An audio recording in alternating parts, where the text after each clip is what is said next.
এর বন্ধু কি হয়েছে? এত মন খারাপ কেন? আর বলিস না, কালকে একটা বয়স্ক মহিলাকে হাত ধরে রাস্তা পার করে দিয়েছিলাম। তো কি হয়েছে? কোন হারামজাদা জানো, দূর থেকে ছবি তুলে ফেসবুকে পোস্ট করছে। ভালোবাসে কখনো বয়স মানে না।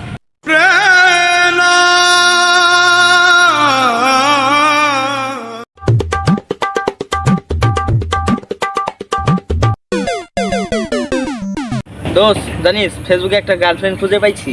এখন আর আমাকে কেউ সিঙ্গেল বলতে পারবে না। ফেসবুকে প্রেম করে প্রেমিক বাবা আর 7 আপ খেয়ে মাতাল বাবা একই কথা।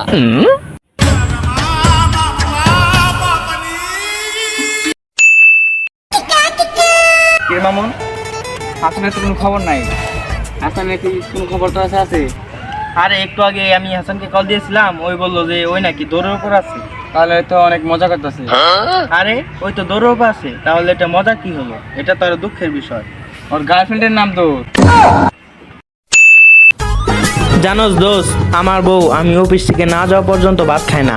আমি যাওয়া পর্যন্ত অপেক্ষা করে। কি কস? তোর বউ তো অনেক ভালো, তোর জন্য কত দরদ। আরে রাখ তোর দরদ, আমি তো অফিস থেকে যাই ভাত রান্না করি, পরে দুইজনে একলগে খাই।